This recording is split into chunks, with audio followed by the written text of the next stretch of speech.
গত ১৫ বছরে গুমের ঘটনায় সাবেক প্রধানমন্ত্রী শেখ হাসিনা সহ ১১ জনের বিরুদ্ধে গ্রেপ্তারি পরোয়ানা জারি করেছে আন্তর্জাতিক অপরাধ ট্রাইব্যুনাল। সোমবার ৬ জানুয়ারি সকালে তাদের গ্রেপ্তার আবেদন করে প্রসিকিউশন। শুনানি শেষে বিচারপতি গোলাম মর্তুজা মজুমদারের নেতৃত্বাধীন ২ সদস্যের ট্রাইব্যুনাল তাদের গ্রেপ্তার করে ১২ই ফেব্রুয়ারি হাজির করতে বলেছেন। এই ১১ জনের মধ্যে ৩ জন হলেন সাবেক প্রধানমন্ত্রী শেখ হাসিনার নিরাপত্তা উপদেষ্টা তারিক আহমেদ ও পুলিশের মহাপরিদর্শক বেনজির আহমেদ। এই দিন শুনানিতে চিফ প্রসিকিউটর অ্যাডভোকেট তাইজুল ইসলাম বলেন, বিগত ১৫ বছরে গুম ও ক্রসফায়ারের মাধ্যমে বাংলাদেশ একটি ভয়ের সংস্কৃতি চালু করা হয়েছে। হাজার হাজার মানুষকে সাদা পোশাকে কিংবা পোশাকধারী বিভিন্ন বাহিনী এসে তুলে নিয়ে যেত।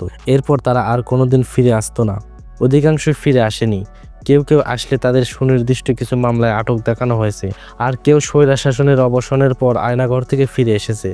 তিনি বলেন, গুমের সংস্কৃতির মাধ্যমে বছরের পর বছর মানুষকে নির্যাতন, হত্যা সহ তাদের সব ধরনের স্বাধীনতা বঞ্চিত করার যে অপরাধ, এটি আন্তর্জাতিক আইনে স্বীকৃত অপরাধ। সেই সঙ্গে এটি বাংলাদেশে আন্তর্জাতিক অপরাধ ট্রাইব্যুনাল আইনে মানবতা বিরোধী অপরাধ। তাই আজকে পৃথক একটি মামলায় শেখ হাসিনা সহ ১১ জনকে গ্রেপ্তার দেখানোর আবেদন জানিয়েছিলাম।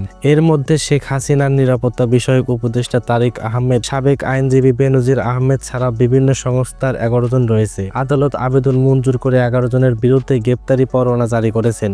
ট্রাইব্যুনালের প্রসিকিউটর বলেন, আগামী ১২ই ফেব্রুয়ারি এই মামলার পরবর্তী শুনানির দিন ধার্য করেছেন। তদন্ত রিপোর্ট আসলে ওই দিনই আদালতে তদন্ত প্রতিবেদন দাখিল করতে বলা হয়েছে। আর যদি এর মধ্যে তদন্ত রিপোর্ট না জমা দেওয়া সম্ভব হয়, তাহলে আইনশৃঙ্খলা বাহিনীকে আসামিদের গ্রেপ্তারি অগ্রগতি প্রতিবেদন জমা দিতে নির্দেশ দেওয়া হয়েছে। এরকম ভিডিও প্রতিনিয়ত পেতে চ্যানেলটি সাবস্ক্রাইব করে পাশেই থাকুন।